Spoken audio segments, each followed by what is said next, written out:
Kesucian, kalau dia nggak sebut, dia sebenarnya udah masuk sangka.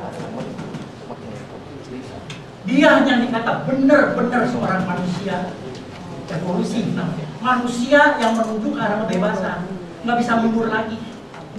Orang suci tingkat pertama kita itu, ya. Kalau orang sudah masuk tingkat kesucian yang pertama, Sotapanna, itu 4 alam tertutup, 4 alam neraka sudah tertutup, nggak bisa dia lahir di situ lagi. Lahir surga ke atas, kalau dia bisa jana bisa meningkat ke atas. Ini dipanggilnya manusia yang citanya dipanggil Tihetuka. Manusia yang sifatnya pikirannya itu alwa, adosa, amoha. Maka itu silanya sempurna. Ini yang dipanggil sila sempurna, Pancasila sempurna. Ini orang ini, kita masih belum. Kita masih apa? Masih latihan. Jatuh bangun, tadi centang tenguruk masih silanya. Kalau ini yang nggak centang tenguruk lagi. Lebih baik dia mati daripada kebohong. Itu seorang Sotapanna. Sebenarnya perjuangan kita yang paling susah memasuki itu ini.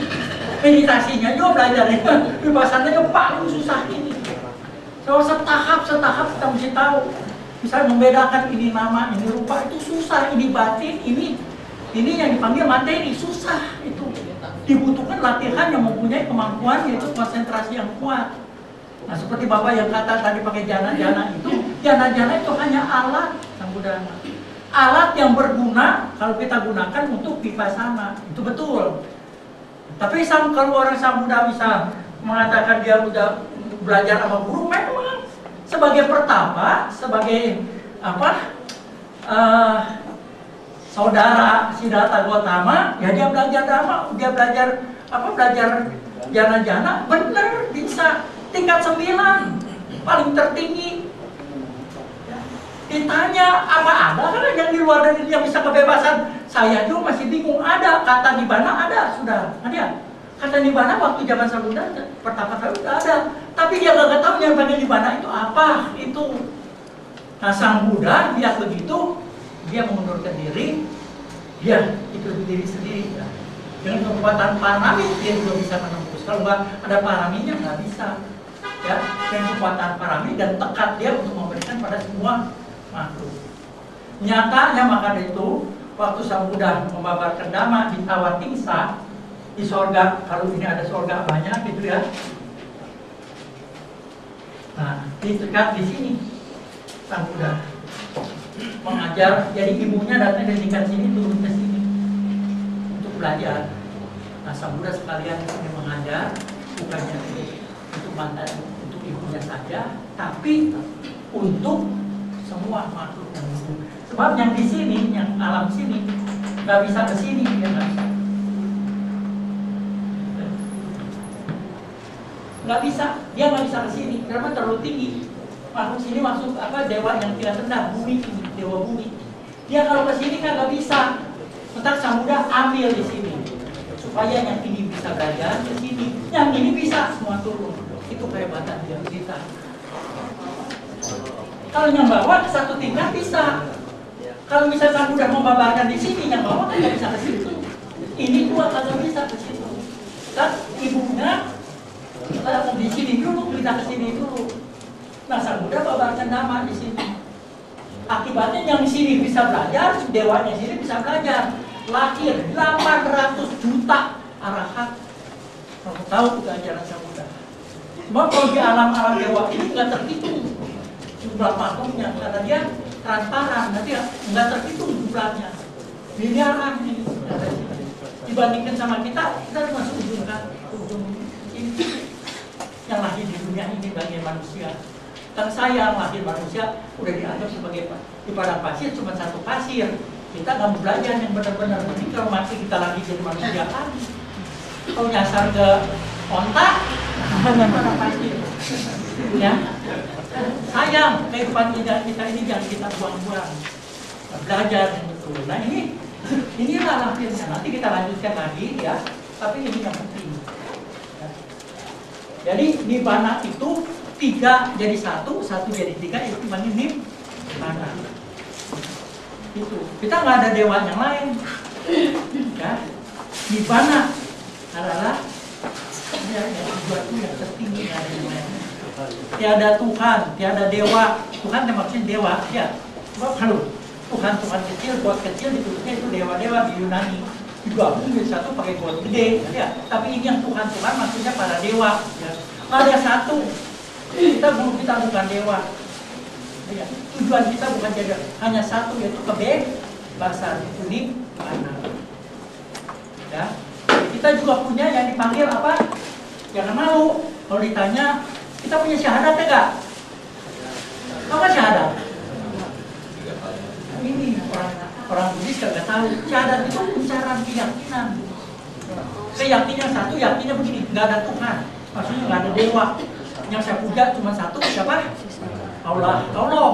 Islam. Nggak ada Tuhan yang lain, cuma Allah ada. Saya nggak ada yang lain, hanya yang ada itu Allah, Bapa, dan Roh Kudus. Itu keyakinan orang Kristen. Kalau kita tiada lain, ya, tujuan kita yaitu Buddha, Dhamma, dan Sangha. Nibbana menjadi tujuan akhir kita. Kita juga punya. Kalau kita kagak punya tujuan, kagak punya syahadat, apa cara keyakinan kita? Kita dipanggilnya cuma sarana, ya. Keyakinan kita dipanggilnya sarana. Jadi sarana berarti alat untuk mencapai tujuan. Itu Buddha, Dhamma, dan ini keyakinan. Nggak mungkin ada siswa yang berhasil kalau nggak ada guru yang berhasil. Itu Dhamma kita. Jadi camkan ini. Kalau orang lain kita support supaya dianjurkan langsung belajar ini susah. Ya, kalau saya ajurin konsep ini susah dipakai. Ya. Jadi mesti ada yang berkonsep, tidak berkonsep. Jadi jelas tujuan kita. Nah itu kita pakai 4 pola pikir. Ya. Jadi kalau kita di mana, boleh kan ini tiga-tiga ini kita anggap sebagai tujuan Tuhan sebagai tujuan kita. Bisa ini, nanti nggak? Nah jadi ingat, Tiratana itu salah satu yang paling penting. Di semua kitab suci yang manapun pembukaannya pasti saya berlindung pada Buddha, pada Dhamma, dan kagak ada yang keluar dari kalau Buddhis yang betul. Kalau ajaran Buddhis yang benar, selamanya patokannya Buddha, Dhamma, dan Sangha. Ya, perhatikan ini.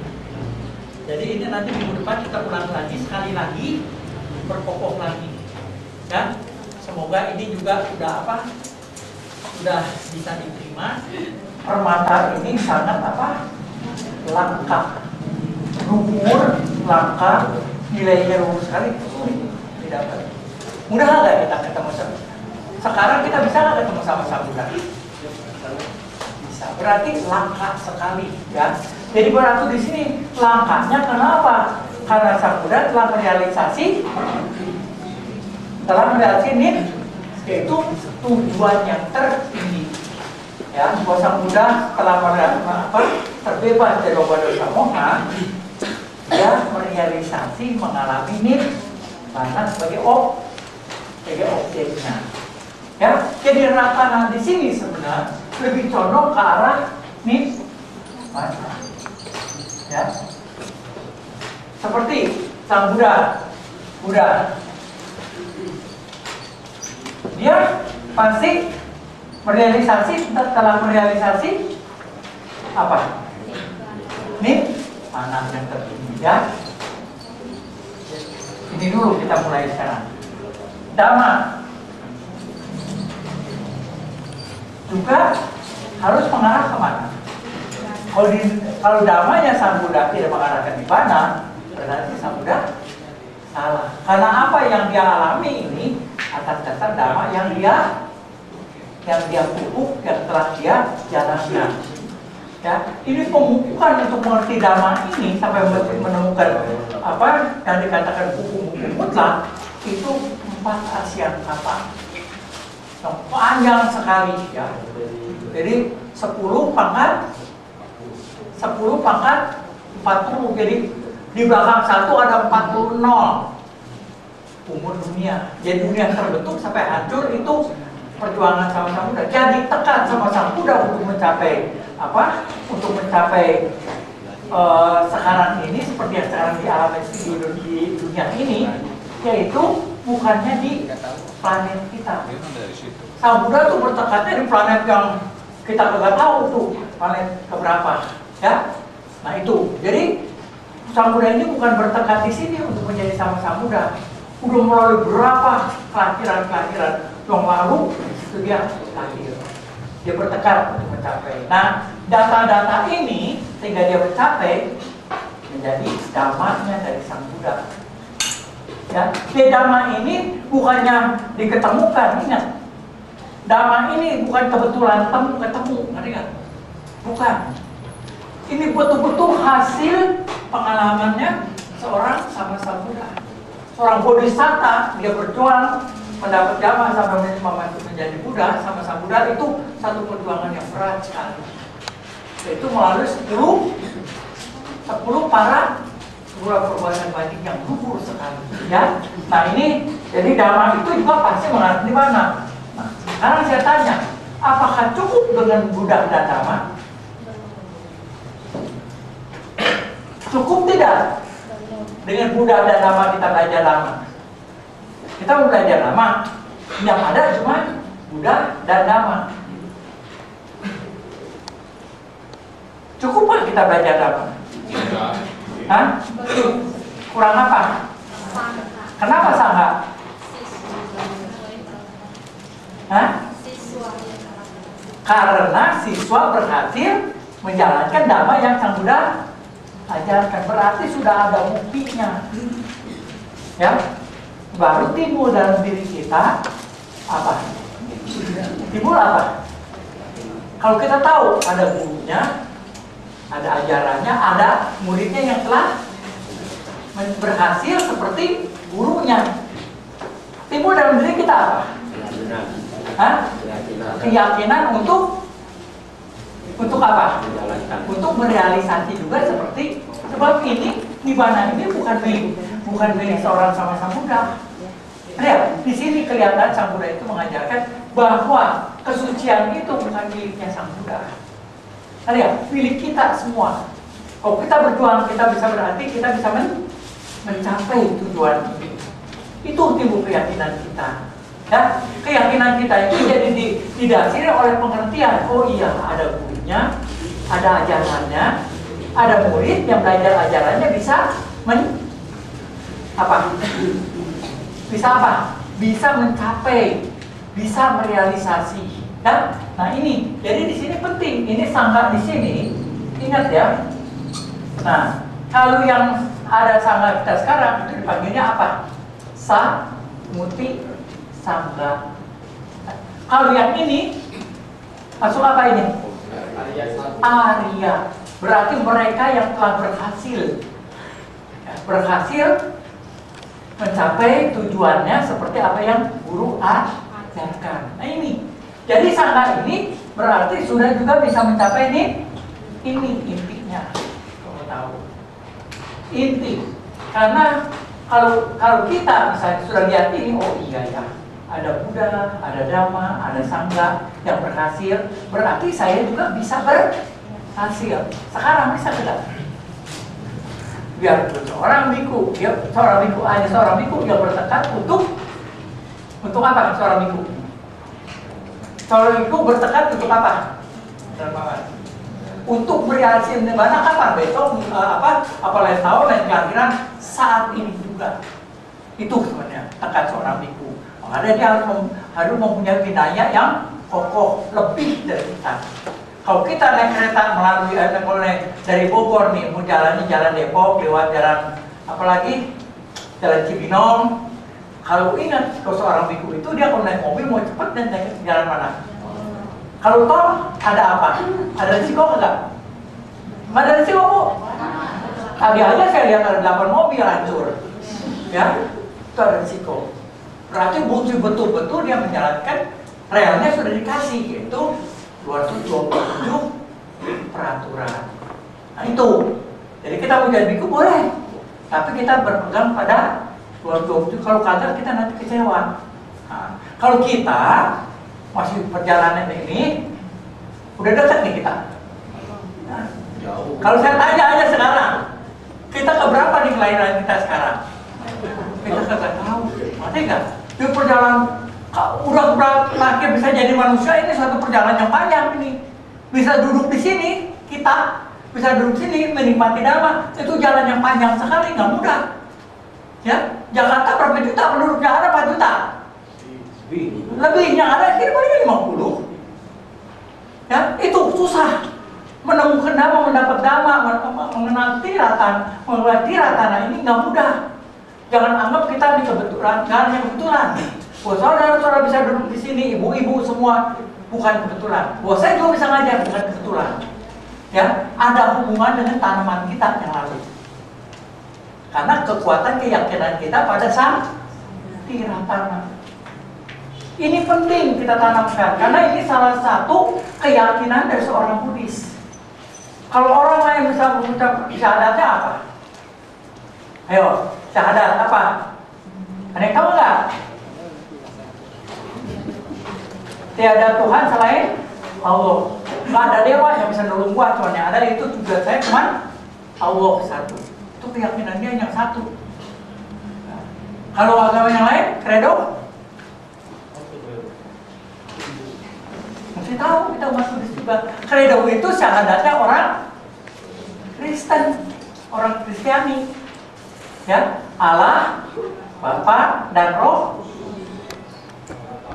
Allahnya, Allah Bapa adanya di putranya. Roh Kudusnya pun adanya di putranya. Kalau mau lihat Allah, lihat di putranya.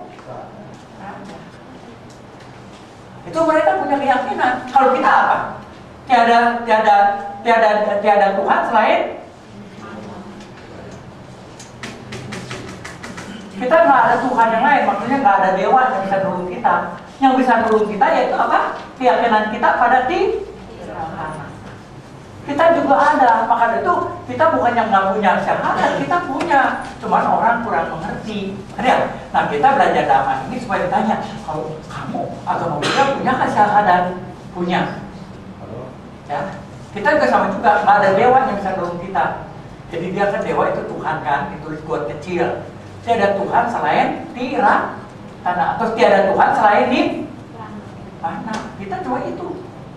Tiada Tuhan selain nibbana kita. Nibbana tujuan kita yang terakhir. Ingat, itu keyakinan kita. Nah, dengan mempunyai keyakinan itu, keyakinan kita kalau lihat di sini atas dasar percaya, apa atas dasar pengertian? Kenapa pengertian? Kalau pengertian good, kenapa atas dasar pengertian? Melihat. Hah? Melihat. Melihat. Melaksanakan. Praktek.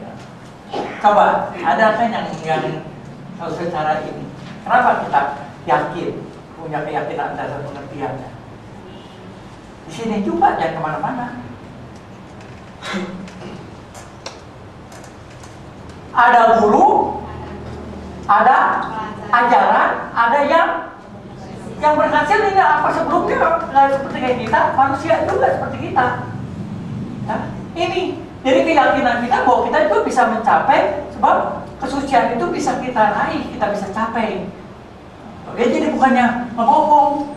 Kalau kita yakin pada ini, bahwa hanya memang pencapaiannya itu dalam jangka yang masih panjang. Karena kita yakin ada proses. Yakinnya kita ada proses. Yakin ya Bapak ada proses. Lahir, tua, sakit, lahir lagi. Ya, entah kan kita agak muda nggak usah khawatir. Nggak usah khawatir, nanti kagak dilahirkan, pasti lahir. Cuman apalagi jadi cacing atau lagi jadi manusia, cuma itu aja, nanti ya. Tapi kita akan lahir lagi. Nah, kalau kekuatan keyakinan kita itu pada Buddha, Dhamma, dan Sangha, kalau kita lahir, kita bisa bertemu lagi dengan Dhamma yang Sang Buddha ajarkan. Bertemu dengan Dhamma itu kagak mudah. Sang Buddha kata ada sangat sulit bertemu seorang lahirnya seorang sama-sama sulit. Lahir seorang sama-sama Buddha itu sulit. Nggak seperti mudah seperti apa yang kita bayangkan. Ya. Bertemu dengan ajaran yang benar sulit enggak? Sulit. Jadi manusia aja udah sulit. Kita jadi manusia ini nggak mudah ini. Kalau ibarat kuya buta yang nonjol di permukaan laut harus masuk di dalam kepalanya, mesti tepat masuk di lingkaran gabus. Itu kesulitan kita lahir jadi manusia. Maka dari itu kita lahir jadi manusia gunakan kesempatan ini. Maka dari itu lahir di tempat yang sesuai berkat jasa-jasa dalam hidup yang menuntut ke arah yang ini maksudnya. Ketemu lagi kita dengan apa yang kita yakini. Sudah ada di sutanya, nggak usah khawatir, ya. Jadi sebenarnya sudah ada nibbana ini. Nah, ini nibbana ini, ya, nibbana ini bisa dialami oleh kita semua enggak? Cuman ada caranya enggak? Nah, jadi Sang Buddha mengajarkan tidak tiba-tiba mengatakan yakin pada Buddha, yakin pada Dhamma, nanti juga nibbana. Tentu, ya. Kalau kita nggak punya acuan bahwa ada yang bisa berhasil, kita nggak mau. Kita ke dokter juga cari apa? Dokternya apa? Ya? Yang pasien sembuh kan? Lalu kita mau, oh dia banyak menyembuhkan pasien, baru kita pergi. Nah itu, inilah dasarnya. Jadi ingat, tiratana ini main peranan bagi kita. Jangan dianggap ringan. Lihat, yang pertama itu diantar. Kita diantar pendahuluan. Sekarang sebenarnya inti pokok bagaimana supaya kita yakin pada tiratana. Ini kira-kira. Barangkali ada pertanyaan silakan. Kalau enggak nanti saya lanjutkan. Ya, silakan. Kalau untuk melahirkan jadi manusia kan sulit sekali. Ya. Apabila seseorang sudah meninggal terlahir jadi cecak, kan cecak makan nyamuk, berarti dia merosot, berarti sulit dilahirkan lagi Pak Edi. Ya, sulit. Karena dia membutuhkan karena buruk. Sebab kalau kita lahir di alam tiracana, itu tiracana namanya. Alam binatang, itu tidak ada batas waktunya. Nggak ada jarak waktu lahir lagi, karena kita nggak tahu. Ngerti nggak? Nggak ada batas waktu meninggalnya. Kalau kita lahir jadi dewa, itu ada batas waktunya. Ya, 500 juta tahun dewa yang terendah itu. Ada batas waktunya. Sesudah 500.000 tahun meninggal dia. Tapi kalau di alam penderitaan itu hanya kondisi. Maka dari itu kita sekarang ini, kalau kita ingin menolong seseorang yang telah lahir di alam seperti itu, harus buat banyak pelimpahan jasa berbuat baik. Saya lanjutin. Kalau misalnya itu orang lahir dari nyamuk kan umurnya kan pendek 1 hari. Setelah itu bisa terlahir dari manusia lagi. Belum tentu. Karena nyamuk itu tentu tiap-tiap jadi nyamuk itu makhluk yang termasuk berat sekali mohannya. Berat sekali menjadi mohannya. Kalau Bapak jadi peta masih mending. Ya, kalau peta masih lebih ringanan. Kalau nyamuk itu dia bisa lahir mati. Ada juga yang lahir di alam akaya itu ya. Dia menderitanya, begitu menderita mati, lahir lagi, menderita lagi, terus tidak pernah stop. Itu beratnya. Lahir di alam di alam niraya, di alam alam penderitaan. Ya. Nah, maka itu Sang Buddha katakan, ya, jalankan sila dengan baik. Nah, apalagi kita sekarang bisa berkumpul di sini, kita berarti menjadi apa? Manusia kan? Kita jadi manusia itu nggak mudah. Kita termasuk yang paling beruntung. Kenapa paling beruntung? Mengenal Dhamma karena bisa melihat yang mana yang baik atau benar dan yang tidak benar. Itu sulit. Walaupun misalnya ada lahir dari anjing pudel atau anjing pudel yang kecil, bagus, mungil, tidurnya juga ditaruh di tempat anak, tetap anjing, bodohnya sama tetap. Ya, cuman memang mungkin kamarnya ya jadi diurus, tapi tetap dia seorang binatang, seorang jadi makhluk sederhana yang nggak bisa membedakan yang mana yang baik dan yang buruk. Itu bahaya. Maka itu kita harus bisa mengenal 4 kebenaran mulia. Yang paling 4 kebenaran itu ada duka, ada sebabnya, ada terhentinya, ada jalan menuju terhentinya. Itu penting buat kita. Tahu ada kehidupan yang lalu. Bahwa kita bukan tiba-tiba ada di sini. Ya, ada tanaman kita yang lalu. Ada juga apa yang kita perbuat sekarang untuk yang akan heaven. Jadi ada yang lalu, ada yang akan datang. Dua-duanya ini harus dimengerti. Ya, dua-duanya ini kita tahu bahwa ada yang lalu, ada yang akan datang. Kenapa nggak yang sekarang? Logikanya sama udah. Ada yang cerita yang lalu, cerita yang akan datang. Kenapa nggak cerita yang sekarang? Kenapa? Ayo kita main logika, ada mau gitu. Kenapa kita nggak berbicara yang sekarang? Karena sekarang hasil pasti nggak bisa kita apa-apakan. Hasil ini mau kita apakan untuk yang akan? Hasil ini kita apakan karena kita nggak bisa apa-apa. Sudah terima dari apa? Lalu itu ajaran Sang Buddha. Makanya kita harus tahu ada yang lalu, ada yang akan datang dua-duanya.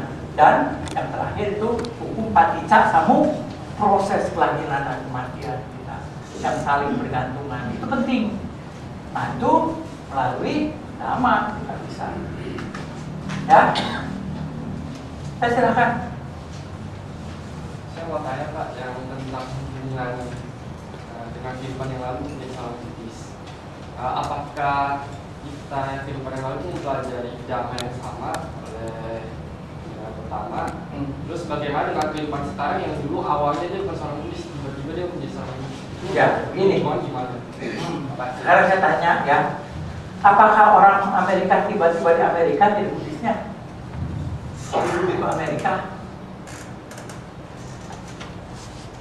Nah tiba-tiba kan di Amerika, kenapa dia misalnya harus melalui kebetulan dikirim sama kedutaan besar kerja di Amerika, dia melihat ternyata budaya ini cocok bagi dia, dan mungkin belajar Dhamma, yakin pada Dhamma, nggak mungkin tiba-tiba begitu. Ya, keyakinan ini kagak bisa tiba-tiba adanya. Keyakinan itu ditunjang juga oleh pengertian. Nggak heran. Kan sebenarnya asal agama Buddha ini ya, kalau kita sekarang belajar cuma sayang di sini, itu ibu kota sebenarnya ya. Sayang, nggak ada serangan. Saya ngajarnya enak ini ya, nggak ada serangan sama sekali. Ketawa, salahnya ketawa, aneh kan? Mesti ada serangan, jadi kita lebih luas. Bukan serang maksudnya asal serang, asal supaya apa? Asal supaya debat, bukan buat usir kita. Tapi yang logika, logis kan ini? Logis. Jadi ajaran Samurai itu dia realistis dan logis. Realistis, kita duka. Oke, agama Buddha duka. Tapi gua bosan nggak dengar agama Buddha duka aja terus, kagak udah-udah, kan ya? Tapi Sang Buddha tunjukkan ke cara terbebas dari duka. Berarti realistis. Ya kan? Coba dia nggak tunjukkan jalannya, lu udah duka aja terus. Nah, kita bingung gimana nih? Kan ya? Tapi benar nyata kan? Nah, itu. Jadi ajaran Samurai itu sebenarnya logika, main logika juga. Main ini nanti satu waktu mengatasi logika. Sekarang kita belajar logika, belajar konsep. Nanti mengatasi konsep. Kalau mengatasi konsep itu harus pengalaman. Ya, nah itu kira-kira ajaran. Jadi nggak heran, ya. Adanya sekarang Kristen, misalnya dia dari kecil Kristen, sekarang kok di wisuda di tempat saya, dia Kristen. Nggak pernah saya suruh, saya emang nggak mau kalau ngajarin Dhamma supaya orang jadi masuk Buddhis, kagak. Sebab misi saya di sini bukan membudiskan orang.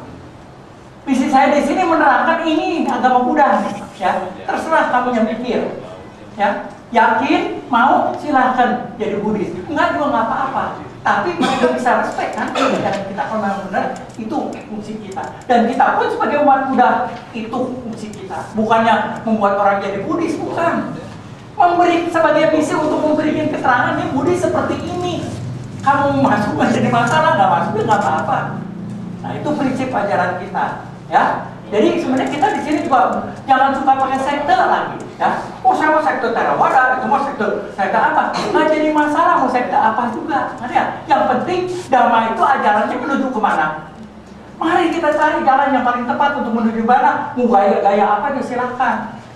Gak Buddha mengatakan satu, ya, agama yang manapun, biarpun Kristen, biarpun agama Kristen, agama Islam, kalau dia mempunyai jalan mulia berunsur 8, bisa mencapai merealisasi di mana.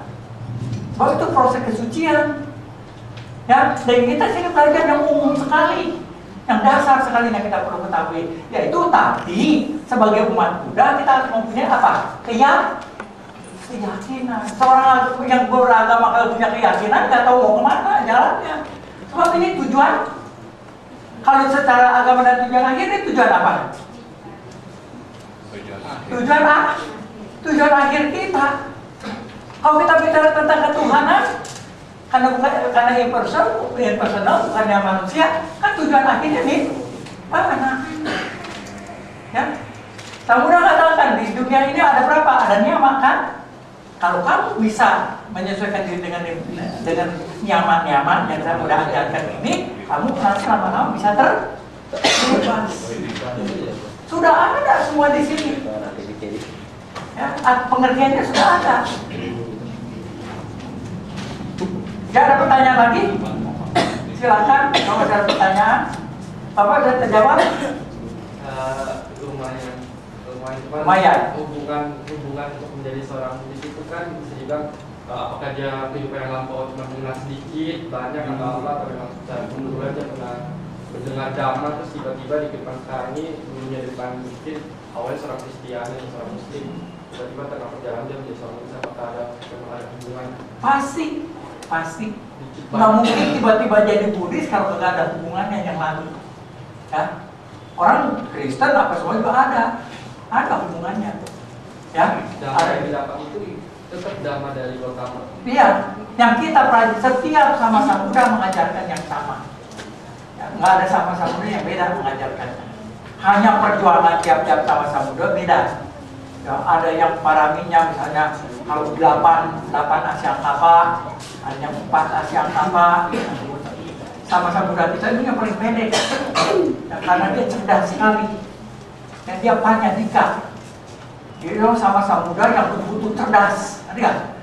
Makanya agak itu perkembangan cepat sekali. Tapi nggak kuat lama. Ada yang lama dia mesti belajar seperti misalnya nanti Metias, siapa lagi yang lalu. Ada yang sampaikan misalnya umur 80.000 tahun orang. Kita kan paling 100 tahun. Ya, itu tergantung dari tanamannya sama itu sesuai. Ya, bisa terima. Nah, kita timbul pikiran kita apa? Saya mau katain. Ya, coba. Iti piso Bhagawa. Ya, demikianlah sang Bhagawa. Ya. Iti piso Bhagawa Arahang. Di atas ada nomor 1 Arahang. Sama Sambuto. Yang nomor 2. Ija Karana Sapano. Sugato Loka Hidu. Anutaro Purisa Dhamma Sarati Satta Dewa Manusana Buddho Bhagawa. Itu ada artinya, bukan hanya sekedar bicara. Ya, jadi kita tuh mesti bisa jabarkan ini apa isinya, apa maksudnya. Ya, Buddha-Buddha ini. Jadi Buddha itu punya kualitas. Kalau namanya kita berguru kan punya kualitas kan? Kualitas guru kita itu berapa tingginya sih? Coba kalau saya tanya sekarang, Arahang itu apa artinya Arahang? Arahang atau bisa disebut juga Arahat. Apa artinya Arahat? Dia yang telah terbebas dari loba, dosa, dan moha. Ya, jadi sudah terbebas dari loba, dosa, dan ini batasan kesucian kita kalau mau tahu. Jadi dalam kita beragama Buddha, sucian kita itu ditentukan oleh apa? Loba, dosa, dan kesucian kita. Kalau dia sudah mulai terbebas dari loba, dosa, moha, berarti dia sudah merealisasi ini. Berarti dia seorang suci. Ini batasan kita, hati-hati. Kalau orang agama Buddha tanya, oh dia suci, kita jangan tentang. Ya, dia masuk. Ya apa? Sorry ini kita mesti disebut juga ya. Yo, pastornya suci loh. Waduh, pakai baju putih, ngomongnya juga sabar, apa gitu. Suci kita dinilai dari bukan dari penampilan, tapi dari batin. Jadi kesucian itu batasannya kita batin, bukannya batasannya penampilan, bukan batin. Kalau arahat itu dia sudah 100% terbebas dari tobat, dosa, dan moha. Itu nanti ada batasannya. Nanti Pak mau ngasih minggu kedua tentang tahapan-tahapan orang suci. Nah itu. Jadi sama-sama Buddha kita itu betul-betul pure, telah terbebas dari tobat, dosa, moha. Tidak ada sisanya sedikit pun. Ada nggak? Betul-betul bersih pikirannya. Itu kita mesti tahu. Sama Sambuddha. Ada yang bisa bantu saya? Siapa sama Sambuddha? Buddha yang telah mencapai keterangan sempurna dengan usahanya sendiri. Nah, itu penting. Jadi penting itu usahanya sendiri. Memberikan Nggak ada ajarannya, nggak ada yang ngajar dia. Ada ya? dan memberikan pengajaran. Ya. Itu salah satunya. Ya. Nah, nanti itu soal memberikan pengajaran itu nanti ada tambahan dari di Pak. Saya hanya menerangkan bahwa sama-sama Buddha itu dia yang telah mencapai kesucian tanpa bantuan makhluk adikodrati yang manapun, tidak ada. Dia betul-betul berjuang sendiri. Kesucian ini betul-betul yang didapat, maka itu dia dapat titel atau pangkat jadi sama-sama Buddha. Itu ya. Ya, yang dari penangan sempurna dengan usahanya sendiri ada di sini nomor 2. Ya. Sekarang kita masuk yang nomor 3. Apa? Bijak.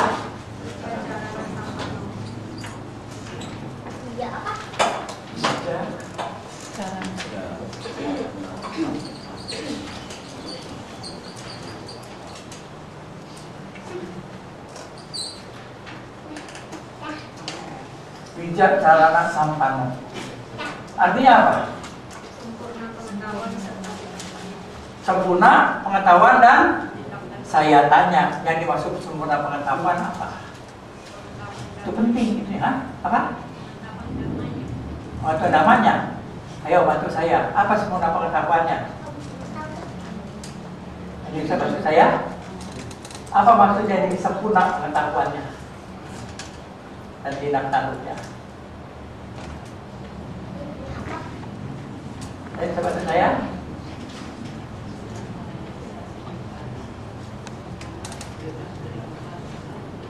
Nah ini ada punya. Sang Buddha itu punya kemampuan yang guru lain di luar kita nggak punya. Itu punya kemampuan apa? Melihat kelahirannya tanpa batas, kelahiran-kelahiran yang lalunya. Itu kehebatan guru kita. Ada nggak guru yang lain menerangkan itu? Dia bisa melihat saat ini tahun keberapa, kelahiran berapa, saya senang apa dia bisa. Itu kemampuan dari guru agung kita. Karena dia punya apa? Bisa begitu. Punya jangan. Jadi dia punya abinya, punya kemampuan melihat. Ada kan gurunya lain? Ada enggak? Ini adanya di mana? Punya kemampuan seperti ini. Dari agama Buddha. Hah? Dari agama Buddha. Nah, di kitab suci kan? Yang lain nggak punya, agama lain nggak punya kitab suci kan? Agama lain punya kitab suci? Ada nggak? Itu aja sudah timbul ya apa? Respect kita. Timbul harga diri kita berapa hebatnya guru kita bisa melihat kelahiran-kelahirannya lalu tanpa batas. Itu yang dipanggil Ubeni Wasawati.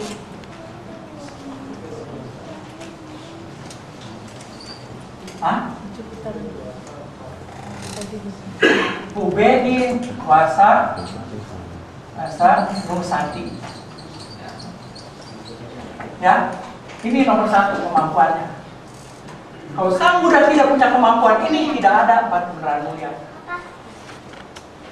Yuk uji sama dia. Oh, jadi manusia ini sampai detik ini yang ada cuma apa? Lahir, tua, sakit, terus sampai detik ini saya alami. Jadi nggak ada yang aneh. Setiap lahir di mana pasti dia kena. Setiap dia lahir di alam yang mana dia pasti terkena apa? Kematian.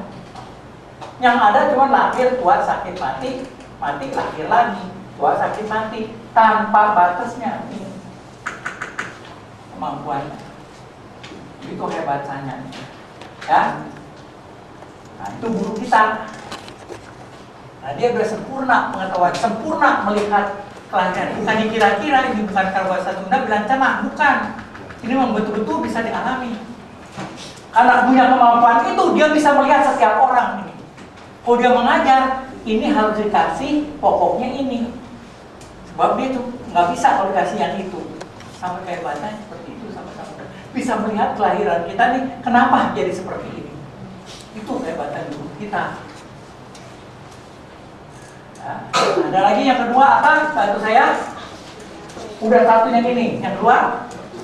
Hah? Nah, udah keluar dari kata-kata tutup ya. Tutup. Papa apa? Papata, tutup papa, papata. Nyana. Saya nusati nyana ya, nusati. Nusati itu berarti perenungan ya. Tutup papata nyana ya. Dipanggilnya.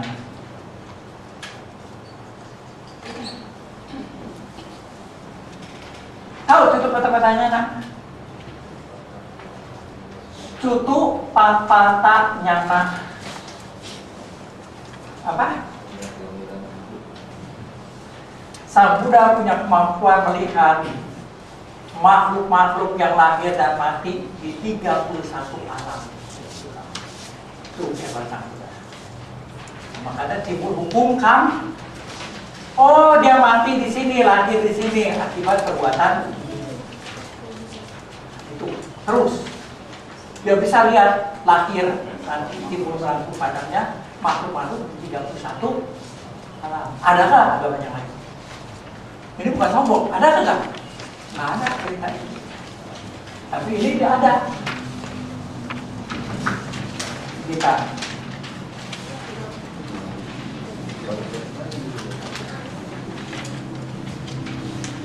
ya ini. Nah, yang ketiga apa? Yang tiga, ayo. Bapak udah ada ya, Pak. Yang tiga apa? Yang ketiga asawa.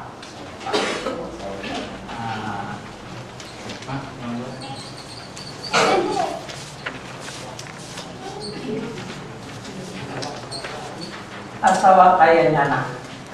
Oke, hak ya.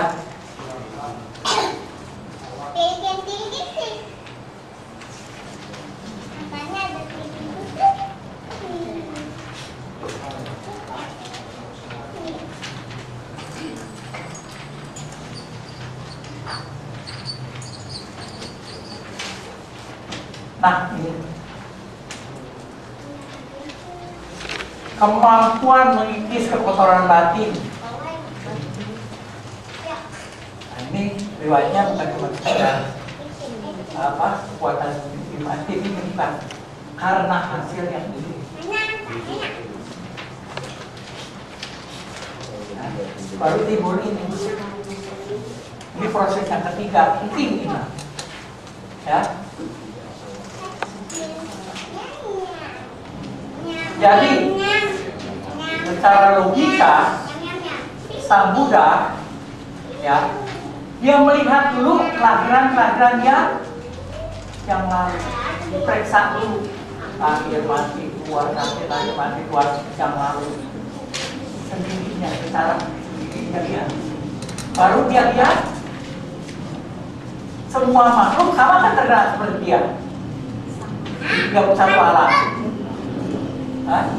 Masa beda? Masih nggak makhluk 31 alam? Kamu udah masih nggak? Itu bukan soal kamanya, mati. Kamu mah kalau rumah mau mati, kalau mati pas semua juga mati. Ya, jadi berarti orang cuma ada yang lahir, tua, sakit, mati. Kamu nggak ada urusan di sini. Cuma Sang Buddha lihat, oh yang ada ini manusia, cuma yang ada itu lahir, tua, sakit, mati. Sedangkan Sang Buddha tujuannya apa?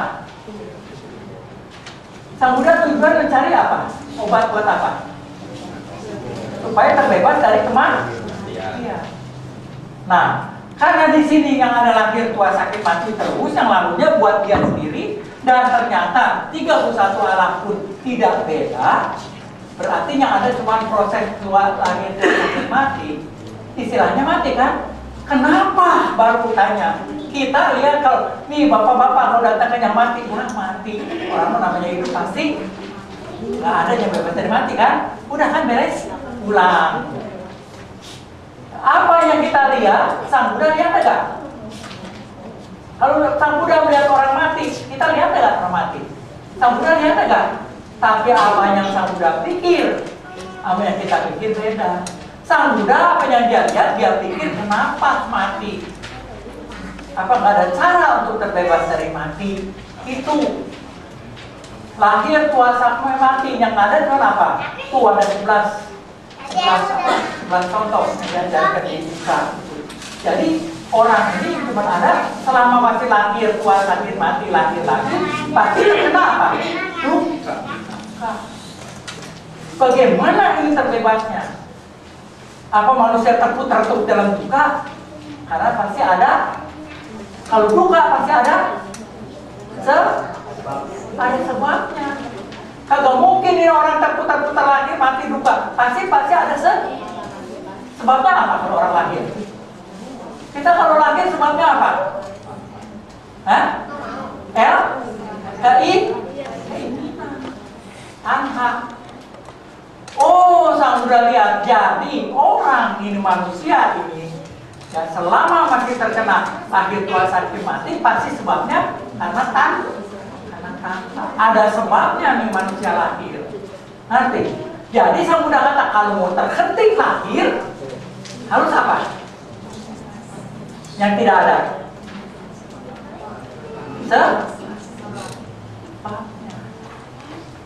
Kalau lahir, tua, sakit, mati, lahir, tua, sakit, mati disebabkan oleh tanha.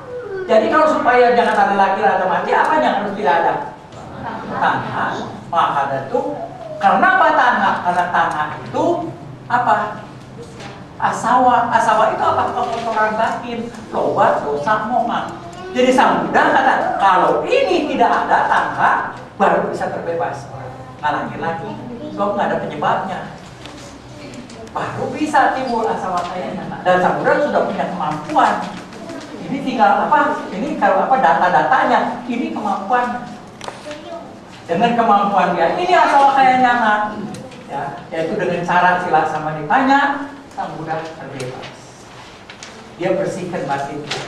Nah, saat itu dia terbebas dari kelahiran. Dia nggak kena tua lagi, dia nggak kena mati lagi. Nah ini kemampuan dari guru kita. Jadi jangan main-main. Kalau kita udah bicara ini, kita mesti sedangkan ini. Ya, kehidupan ini yaitu Sang Buddha itu logikanya lihat yang lalu, lihat yang di depan mata, dia ambil kesimpulan, baru ini keluar. Oh, jadi manusia ini lahir mati selama masih ini. Ya dong. Apa bapak-bapak kira di sini kalau mati nggak takut? Takutnya nggak? Inginnya apa? Kalau takut mati ingin apa? Nah, ingin lagi. Kan? Lahir lagi kita. Biar udah dikasih tahu bagaimana duka, masih resep pulang balik, ngerti ya? Itu. Nah inilah Sang Buddha. Pertama, ini kemampuan yang paling bijaksana sama. Kita mesti tahu itu ya. Kalau kita mesti tahu. Nah sekarang yang nomor 4 apa? Suga. Orang yang telah terbebas bahagia enggak? Dia udah nggak terikat lagi. Dia melihat sesuatu sebagaimana apa? Yang dipanggil tata. Dia melihat sebagai apa adanya. Dia udah nggak terpukau. Ya, dia lihat bagus sebagai bagus, jeleknya sebagai jelek, itu udah selesai. Kalau kita ada kelanjutannya nggak? Itu kontak timbul apa? Perasaan. Udah tahu perasaan terus apa? Keinginan. Terus muter terus, baru lagi kita. Nah itu. Nah, udah di situ kehebatannya, ya. Sekarang kita lihat lagi. Sugato itu dia yang terbahagia, orang yang terbebas dia pasti bahagia. Dia udah nggak ada beban apa-apa lagi dalam hidupnya. Semua sudah selesai. Ini mesti kita lihat yang ini Sugato. Nah, 5. Yang 5 apa? Lokavidu. Lokavidu berarti apa? Mengenal segenap. Berarti Sang Buddha itu mengenal 31 alam. Yang mana saja alamnya bisa ditunjuk. Ke alam yang kita nggak bisa masuk juga Sang Buddha bisa. Alam apa yang nggak bisa kita masuki? Kalau orang kita, orang biasa apa alam mana yang nggak bisa dimasuki? Nah, sudah itu hanya untuk para anak nggak bisa, sudah wasak namanya, ya. Kita lihat sekarang. Tadi udah Lokavidu, ya. Nomor 6 apa? Anutaro Purisa Dhammasarati. Ya. Bisa catat aja nih. Perlu catat enggak? Oh, perlu catat, saya catat. Hah? Sugato bisa kan? Lokavidu tahu kan 31 alam? Yang ketiga Anutaro Purisa Dhammasarati, pembimbing manusia yang tiada taranya. Di mana? Pembimbing manusia yang tiada taranya. Dibuktikannya di mana?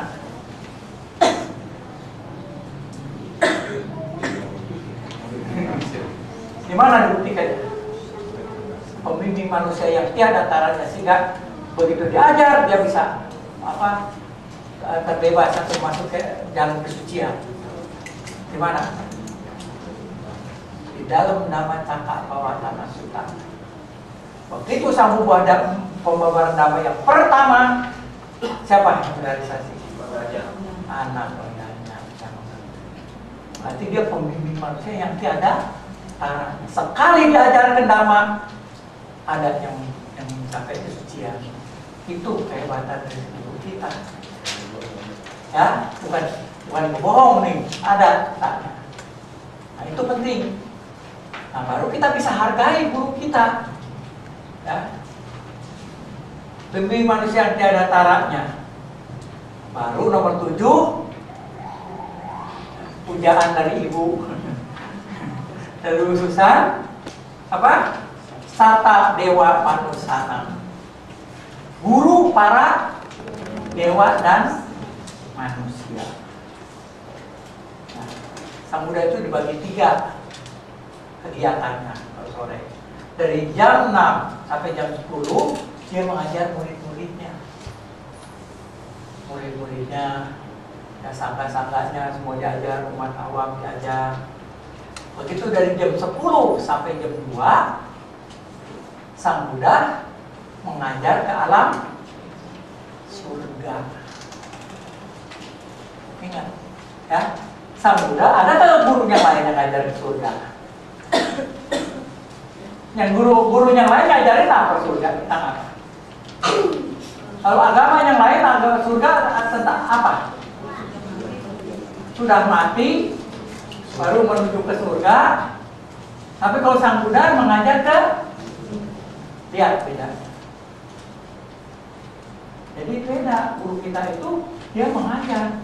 Sang Buddha itu lagi waktu apa? Dia sudah 7 tahun, 7 wasa, 7 tahun. Jadi sama Sang Buddha, dia mengajar ke Sawati.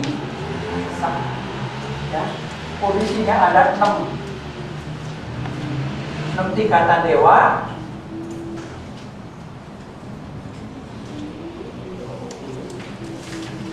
Ada 6 tingkatan dewa. Ya, maaf aku. Ya, kalau ada 6 tingkatan dewa, kalau dewa ini bisa turun ke sini. Ini tambah tingkat.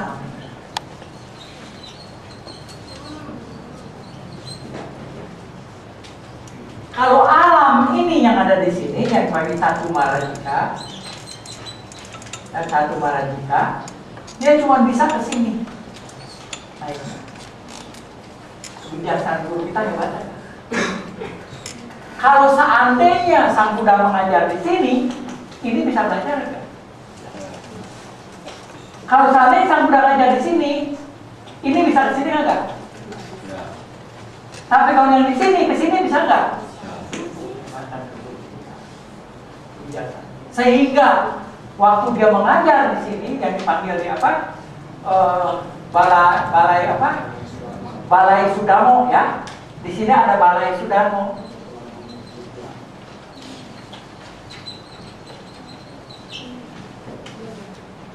Sesudah Sang Buddha mengajar di sini, 800 juta makhluk merealisasi nibbana, mencapai kesucian. 8 kali penduduk Indonesia. Kehebatan dari guru kita. Ya. Bukan jadi sotapana nih, bukan jadi sotapana. 800 juta jadi arahat di sini. Oh, kita berbahasan nama. Nah, di sini dibawakan namanya yang dipanggil apa? Nama apa? Hah? Abhidhamma. Baru bisa para dewa belajar Abhidhamma. Tuh, sini. Ya, itu hebatnya. Apakah semua sama-sama Buddha pasti yang sudah menunjukkan? Ada yang lebih sama Sang Buddha kita cuma sekali. Kalau hebat lagi bisa lebih kesininya. Tapi kalau setiap saat sama Sang Buddha, kalau malam memang tugasnya mengajar para dewa. Dewa kalau nggak dewanya datang, yang mana? Kalau dewanya datang, yang mana? Ada sutanya. Nah ini Buddha. Nah, berkah. ini jangan sampai kalau ditanya ini kagak ngerti, ngerti nggak? Di Mangala Sutta itu dewa itu turun ke bumi untuk bertanya tentang berkah. Sekarang kita nyari dewa minta Berkah. bener nggak? Tinggal itu pikir. Lihat, nah itu penting itu. Ya, berarti Sang Buddha mengajar dewa itu bukan cuma dewa datang atau tidak ke alam dewa. Itu kehebatan guru kita. Dalam kebijaksanaan kita harus kagumi. Kenapa? Tak dia ke sini karena dia bijaksana. Di sini dia ambilnya. Ibunya ini lahirnya di sini. Di Tusita. Ibunya lahir di Tusita menjadi dewa. Ya. Nah, dari dewa dia sebagai dewa turun ke sini. Sang Buddha mengajarkan cuma ibunya saja cuma bisa mencapai apa? Sotapanna. Ini kalau kita nggak tahu Buddha kita siapa, nggak tahu kualitas Buddha kita, nah itu coba saya harap setiap umat Buddha mengerti apa Buddha Nusantara. Entahkan diterjemahkan, terbaca direnungkan. Oh iya, timbul rasa kagum kita. Itu sebenarnya. Ini menimbulkan sadar kalau kita pelajari. Ya, sayang kalau kita nggak punya sadar, mau belajar apa lagi? Tanpa keyakinan mati bukan apa-apa. Udah aja asal muji guru kita hebat. Hebatnya yang mana? Nah itu kita harus terangkan. Iya ya, guru yang lain kagak ada yang cerita. Yang sorry ya misalnya Bapak Jenggot datang ke sana ngajar juga ada. Ada ya? Kita harus kagum, kita harus bangga sama guru kita. Nah ini yang menurut kita keyakinan. Kalau kita misalnya saya tanyain mengenai soal ini, logis enggak? Coba Pak Darman kira-kira logis enggak nih tentang yang ini? Kenapa? Karena Sang Buddha mempunyai jana. Jana Sang Buddha itu tertinggi 9. Jana ke-9 sampai arupa jana. Walaupun sudah sampai arupa jana, mesti nanya sama gurunya, ada nggak yang bisa kita terbebas dari kelahiran ini, begini terus. Gurunya tahu ada di mana, tapi kagak tahu caranya gimana di mana itu. Nah, udah yang mencarinya. Itu kehebatan guru kita. Ya. Boleh silakan, ternyata udah boleh, kalau udah nggak apa-apa, silakan pakai orang lain. Kita kagak agama kita. Silakan, yang mana mau ditanya, yang nggak masuk di akal, boleh. Ya, ini Agung nggak punya guru seperti itu.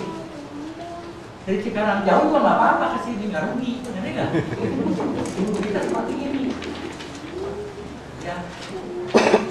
Ya.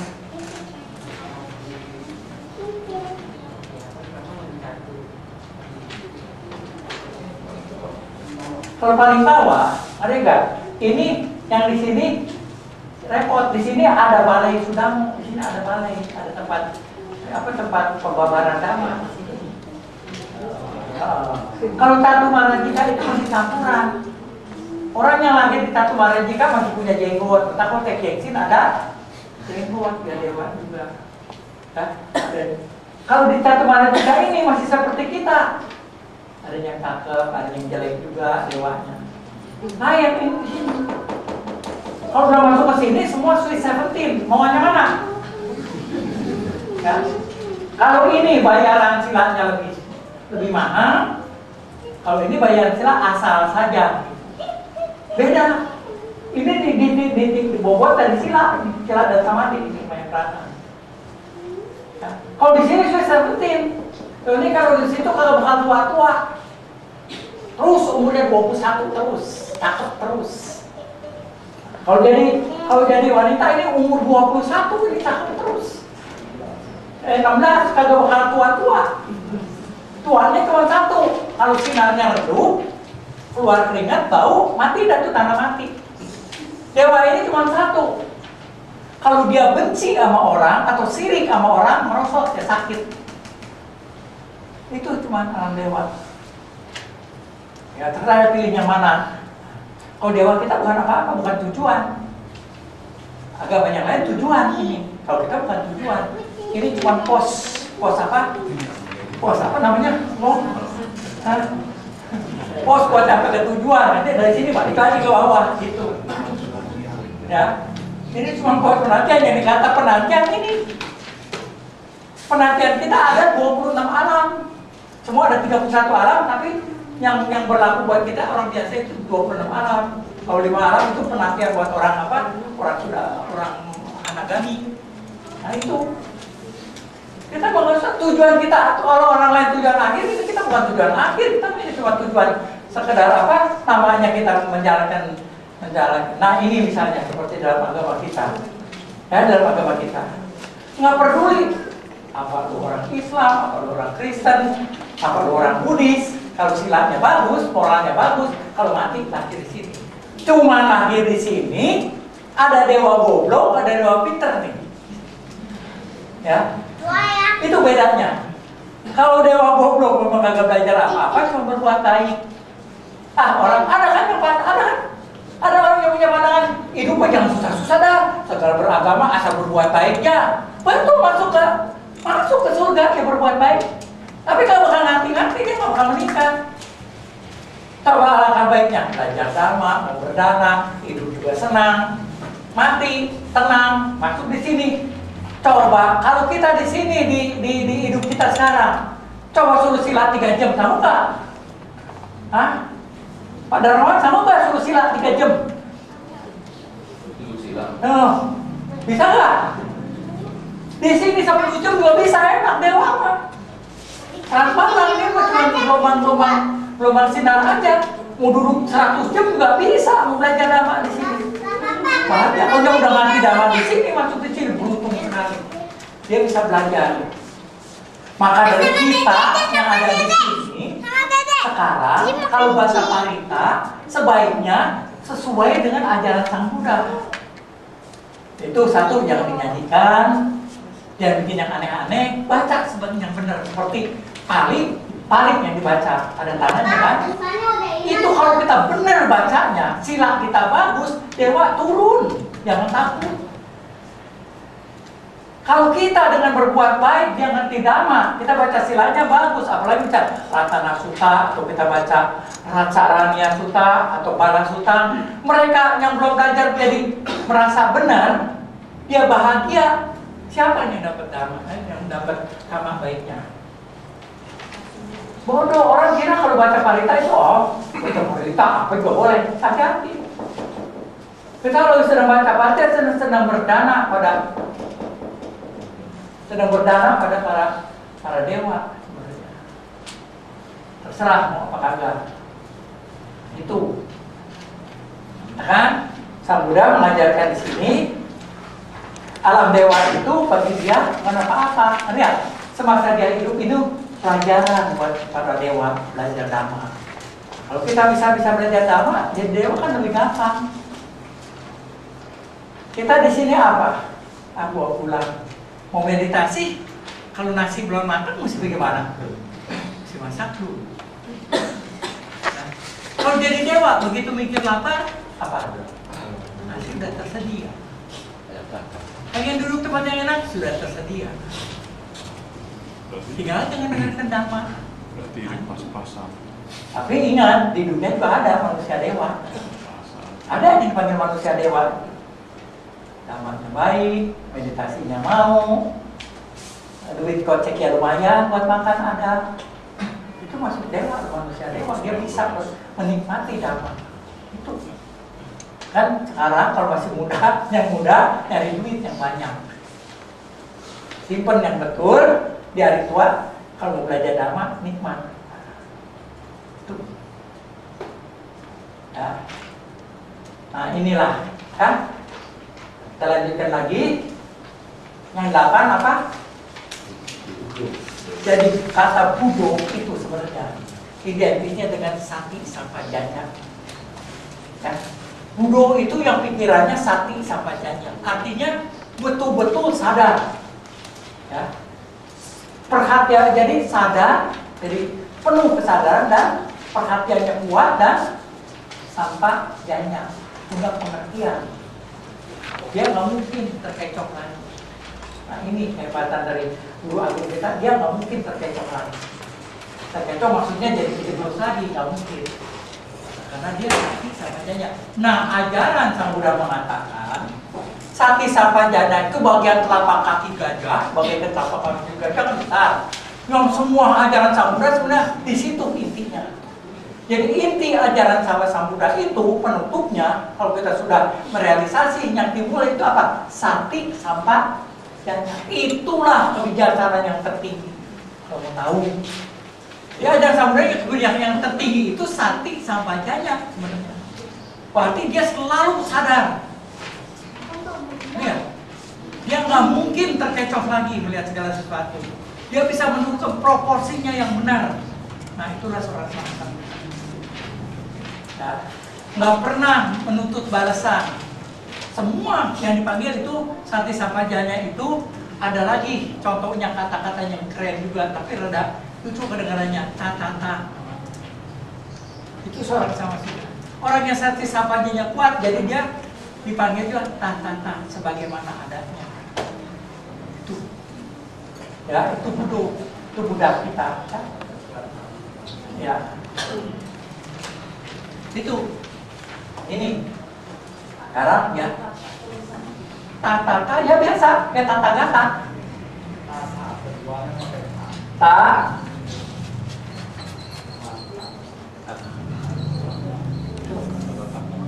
Ta. Bentaknya dibagi sang tata gata. Karena pikirannya ta. Ta apa? Apa adanya. Nggak pernah apa enggak hidup wagyu sini jaya kan dia tahu bagus ya, bagus nggak terbuka orang itu. Kalau kita ngelihat bagus apa, timbul apa? Kontak bagus ya timbul apa? Perasaan. Timbul perasaan apa terus? Dia dicengkram dipegang, ada ya? Nah itu. Begitu kita nyengkram, mulai menanam yang baru. Gitu. Kita ada ya? Begitu kontak, timbul perasaan. Begitu timbul perasaan, timbul ada dua. Mau saboro, gua kagak pengen lihat lu. Keinginan gua jangan lihat kamu. Pergi. Keinginan saya pengen dapat sebanyak-banyaknya. Begitu itu ya kita udah bergerak. Itu udah positif, udah nanam. Baru. Itulah seorang Buddhis. Tinggal terserah mau kita bagaimana. Ya.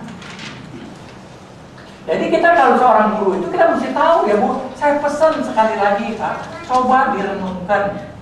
Kalau ini Bapak renungkan, ya Bu Danusati, itu bisa menimbulkan sadar keyakinan yang luhur. Bahkan sifat-sifat guru kita. Sukar kita mengkhianati guru kita kalau kita tahu berapa nilainya guru kita. Itu. Ya, yang terakhir yang patut apakah kalau kita punya guru seperti ini nggak kita muliakan? Tuh. Kita muliakan guru kita karena mempunyai sifat yang luhur. Ya, itu. Ini yang dipanggil Buddha guna. Ya. Jadi ini yang dipanggil ini semua Buddha guna, ada 9.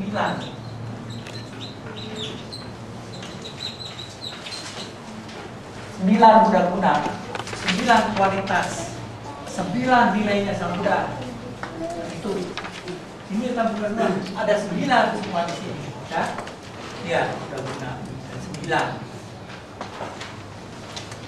Kalau kita sebagai umat Buddha, Tiratana kagak tahu guru kita ini kualitasnya bagaimana, ya udah ratananya hilang, nilai ratananya hilang. Ratana bukan ini kalau punya nilai seperti ini. Nah, ini nilai guru kita yang telah mencapai nibbana itu nilainya pasti seperti ini. Begitupun para sangga kita nanti. Kita lagi nanti ada batasannya lagi. Nah kalau ini yang dipanggil Buddha guna khusus guru sama sang Buddha. Setiap sama sang Buddha pasti mempunyai kemampuan ini. Ya. Jadi yang pertama satu sab sudah selesai. Itu yang dipanggil Buddha guna. Ya, sudah nusati. Nah sekarang kita memasuki Dhamma nusati. Yaitu yang dipanggil nilai Dhamma atau Dhamma guna. Ada 6.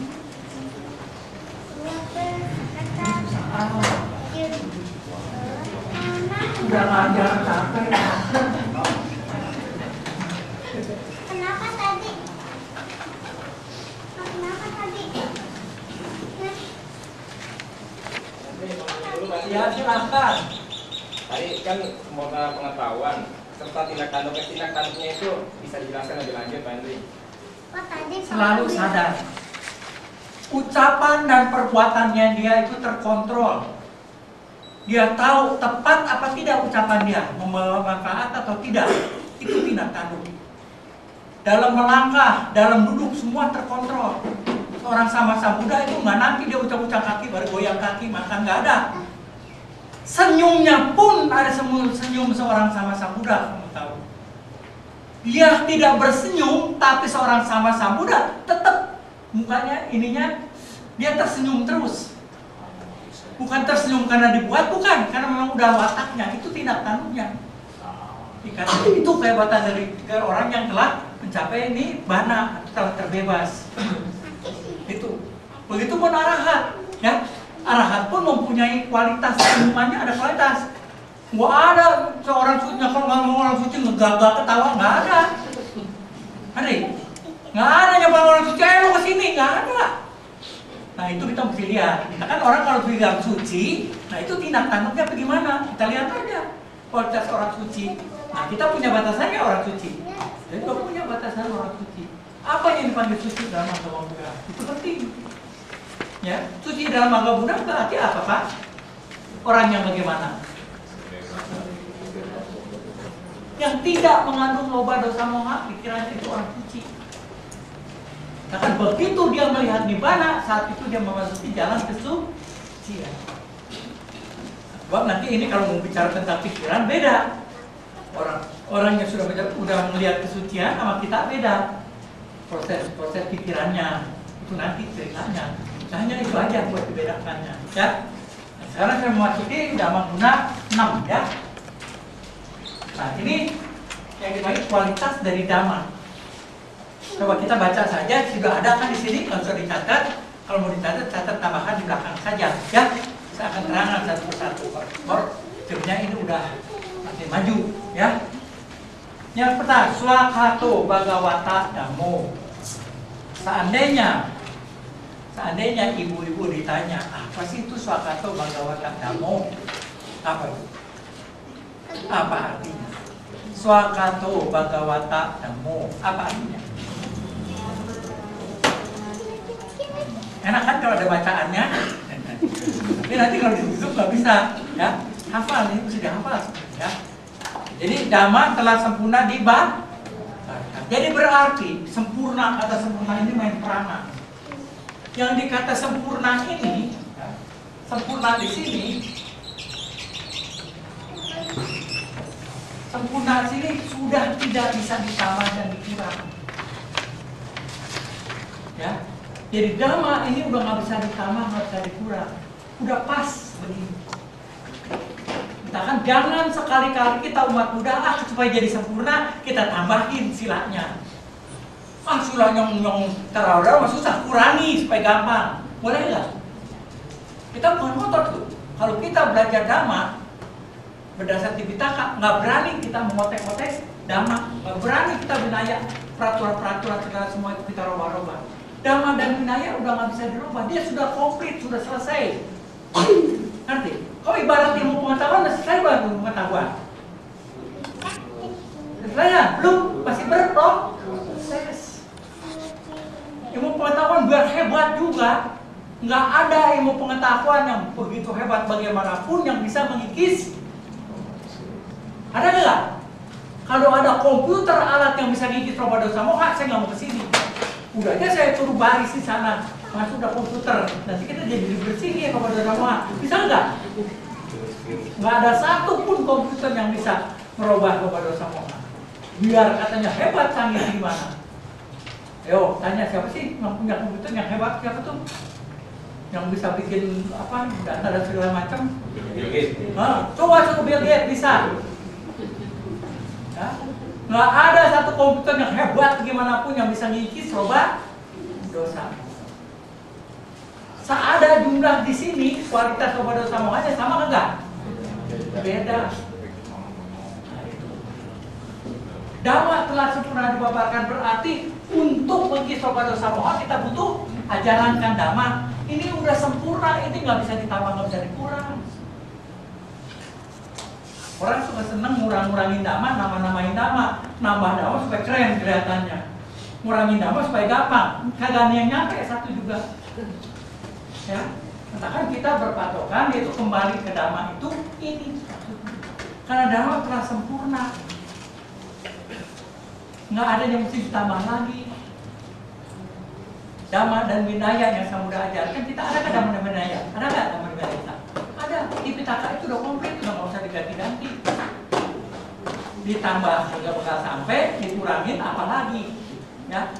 Jadi sempurnanya di situ. Sekarang saya tanya, Swakato dhamma telah sempurna dibabarkan oleh Sang Bhagawa. Kenapa sempurna juga? Dhamma telah sempurna dibabarkan oleh Sang Bhagawa. Tadi sudah ceritakan. Di mana letak kesempurnaannya? Hah? Hasil yang berhasil. Di mana? Tapi kalau kita ngajaran ditanya, Bapak tahu ada siswa yang berhasil yang mana?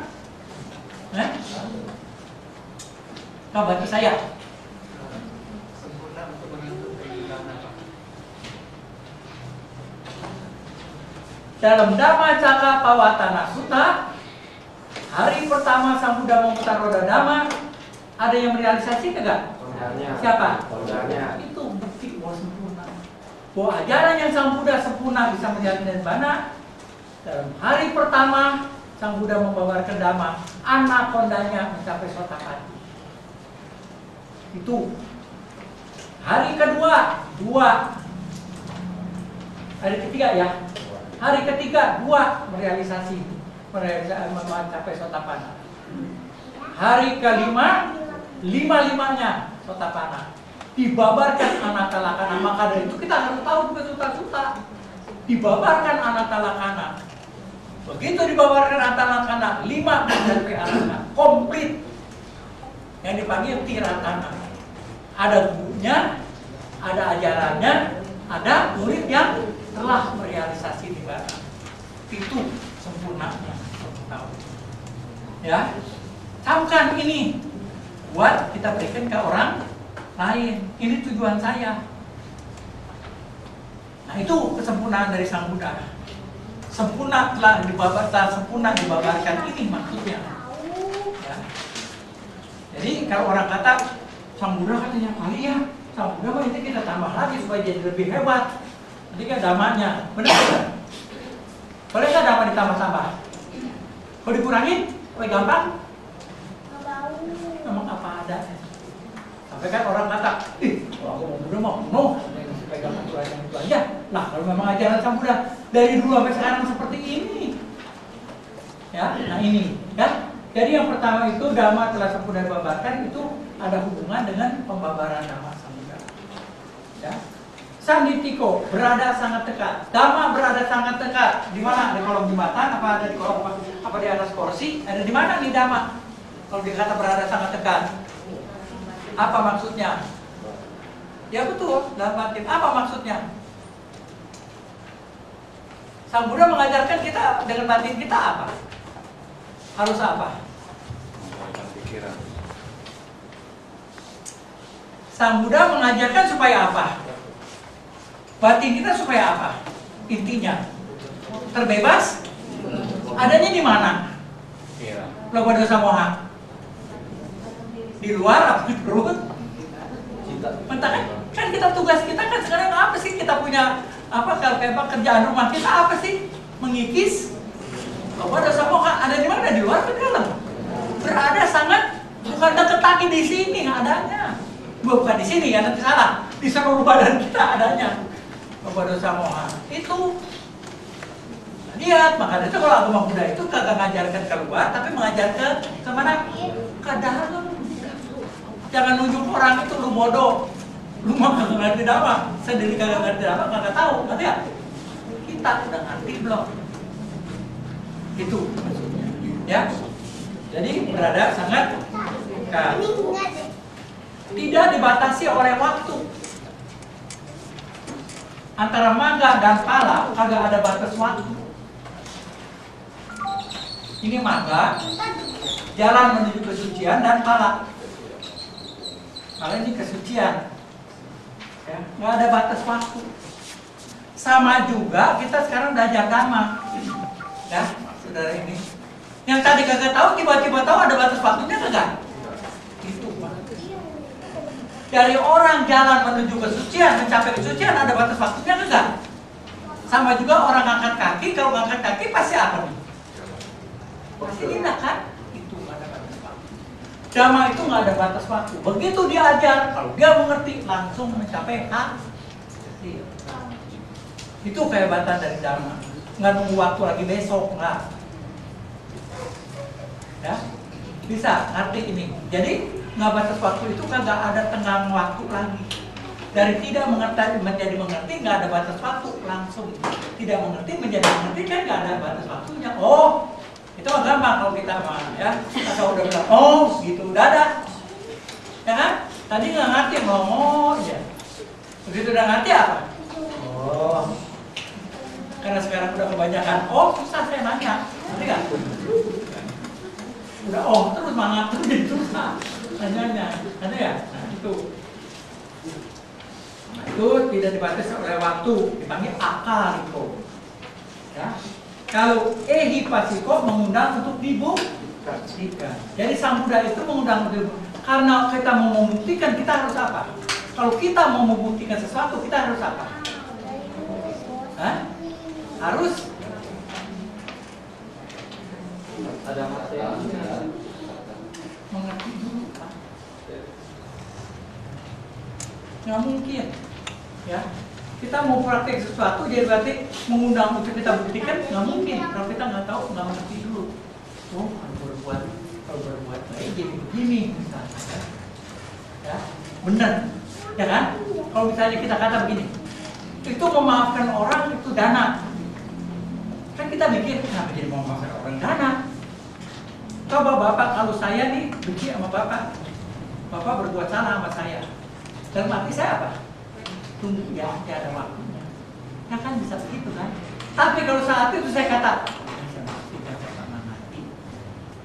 Bapak ada ancaman dari saya. Itu. Nanti enggak? Nanti enggak?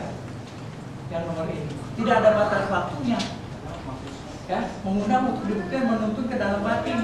Nah ini di sini tidak mengundang untuk kita buktikan begitu. Kalau kita bisa memaafkan orang saat itu, kita terbebas nggak?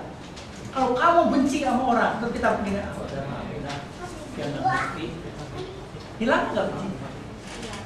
Itu cuma nggak ada batas waktu.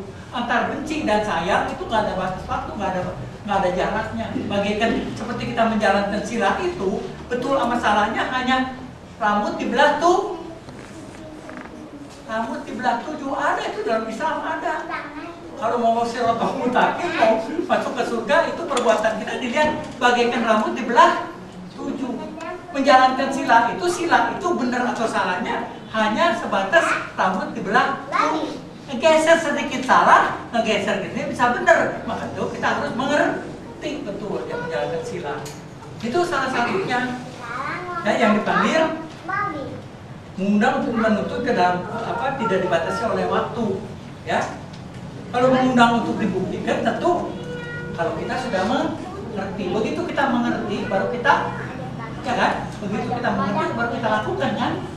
Bapak mau kan melakukan sesuatu tanpa kita mengerti mau kemana tujuannya? Ya dong. Logikanya untuk berbuat sesuatu kita berbuat itu untuk apa?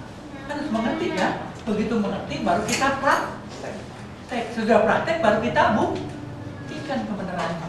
Itu. Ya, itu tahapannya.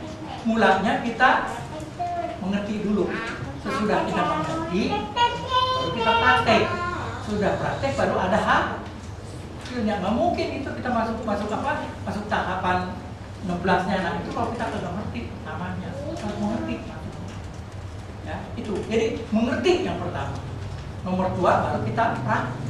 Sesudah mengerti, ya benar kita praktekkan. Sesudah kita praktekkan baru membawa tahapannya. Ya, jadi di sini mengundang untuk dibuktikan. Nomor 5 apa? Menuntun ke dalam batin dan patut dilaksa. Menuntun ke dalam batin yaitu bagi mereka yang sudah siap untuk melaksanakan. Dan di sini dhamma, kan dhamma itu bertahap. Yang menerima dhamma itu ada yang masih di bawah lumpur, karena udah mulai mengambang, ada yang sudah di atas air, ada yang sudah betul-betul bersih. Nah itu, ya ini di sini. Jadi menuntun ke dalam batin dan patut dilaksanakan. Dapat diselami oleh para bijaksana. Jadi bijaksana di sini tentu yang pikirannya tidak mengandung loba. Pikiran itu aloba, adosa, amoha. Ya, tidak mengandung loba, dosa dan moha. Itu mudah belajar dhamma. Kan orang yang silanya bagus, apalagi orang yang senang berdana, senang berbuat kebaikan, ya dalam sehari-harinya gitu, udah maafkan. Itu kalau belajar dhamma mudah sekali menerima. Sebab apa? Dhamma itu landasannya apa? Landasan dhamma itu apa? Bisa berkembang. Landasannya moral, ya sila itu moral. Sang Buddha kata semua agama juga landasannya harus moral, baru bisa berkembang.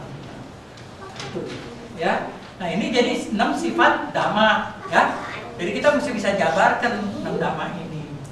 Sekarang kita baru masuk yaitu sekarang ke sangga guna.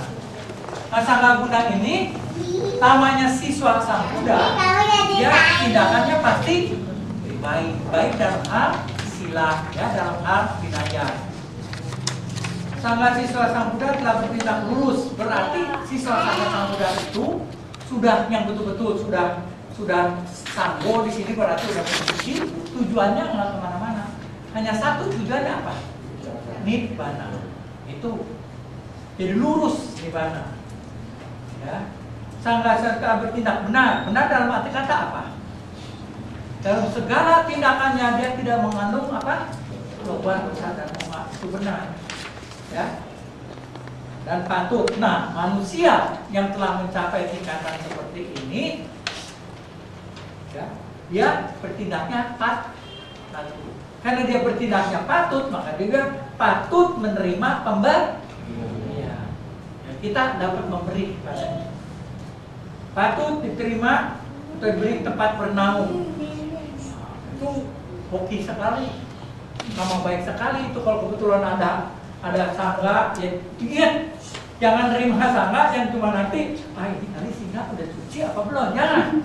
Ya, kalau kita terima sangga, siapa saja kita terima kita. Kasih tempat yang cocok. Ini maksudnya, kalau kita sampai kebetulan terima sangga yang pikirannya suci, bagus sekali kamarnya. Seminggu bisa berbuah. Oh, jangan ngitung-ngitung begitu kita. Sebab kita nggak tahu sangga suci apa. Suci apa karena kan kita nggak tahu kan. Kalau kita kata, oh itu seorang Satapana, berarti kita harus apa? Sakadagami. Oh saya berani kata, oh iya Sakadagami, saya udah Anagami. Seorang arahat bisa mengatakan, ini Anagami. Itu. Jadi kita jangan menilai itunya, tapi kualitas sangga yaitu seperti ini. Dia patut diberi apa? Diberi pemberian, patut diberi tempat bernaung, tempat bernalam, patut menerima persembahan, patut dihormati. Sangga merupakan lapangan. Nah itu kalau kebetulan sangga itu memangnya sangga suci, Arya Sangga yang kita terima kebetulan nih, apa yang dipilih-pilih itu ya bagaikan lapangan untuk menanam jasa yang tidak ada syarat, tidak bakal hilang akan memberikan hasil pada kita. Cuma jangan direka-reka ya, jangan suka bilang sangga ini apa suci apa enggak, ada bisa. Ya. Nah ini penggunaan dari 9 apa? Sangga nah, ya. Sekarang kita lihat coba lanjutannya. Pada tirasana, ada kan kita ungkapan tirasana, ungkapan keyakinan. Yang dipanggil apa? Sarana. Sarana itu berlindung artinya. Ya. Jadi mudah tirasana yaitu gudang, sarana, dan kami. Nah itu ungkapan perlindungan kita, ungkapan keyakinan kita. Ya, itu yang dipanggil ungkapan itu, ya. Jadi 6 ini riwayat apa pengucapan Tisarana ini bukannya dibuat oleh muridnya, bukan, oleh sang Buddha sendiri. Waktu dia memberi apa memerintahkan pada 60 arahat untuk membabarkan dhamma yang dikatakan indah di awal, indah di tengah, dan indah di akhir. Sang Buddha tidak mengajar pergi ke 60 penjuru ini nggak boleh berdua. Saat itu 60 arahat ini nggak boleh berdua, hanya sendiri boleh ke 60 penjuru dunia. Untuk membawakan ada hal yang indah yang perlu diberikan, bukannya untuk misinya 60 ini bukan menjadikan orang menjadi Buddhis, nggak ada misi menjadikan Buddhis. Ada hal yang indah untuk dibawakan itu. Jadi bukannya untuk menjadikan orang Buddhis, tapi hal yang indah dan membahagiakan. Jadi dalam agama Buddha itu nggak ada yang dipanggil misi untuk menundukkan orang, nggak ada. Misi kita itu memberikan ajaran yang benar. Nah, Buddha itu aja. Terserah yang menerimanya. Nah, itu. Jadi nggak ada satu pemaksaan. Sebab prinsip Sang Buddha itu satu. Ya, yang dikatakan tadi, diterima ajarannya juga dia nggak bergembira, nggak diterima juga nggak marah. Diterima atau tidak diterima tergantung dari si penerima itu sendiri. Nah, jadi nggak ada dalam misi kita itu memaksakan seseorang untuk menjadi Buddhis. Ingat, jadi kita belajar Buddhis ini bukan dipaksa. Apa disuruh datang ke sini dipaksa apa enggak? Iya, jadi kita bahagia. Ya. Segala sesuatu kita samudra kalau mengerjakan sesuatu apapun yang samudra kerjakan harus dimengerti dahulu. Kalau kita sudah mengerti melakukan sesuatu apa, pasti tidak ada kesalahan bagi kita. Nah itu ya bicaranya itu Sang Buddha yang ketiga ini ada riwayatnya dibaca saja ya. Nah, jadi sekarang kalau ditanya apa aspek-aspek keyakinan kita, ini penting ini nomor C ya. Ya, aspek-aspek keyakinan. Apa di sini nomor satu aspeknya Pak Darmawan? Yang pertama aspeknya pengertian. Ya, jadi aspek-aspeknya ini keyakinan ini didukung oleh nomor satu pengertian. Itu pengertian terhadap tanah. Ya. Yang kedua apa? Aspek apa?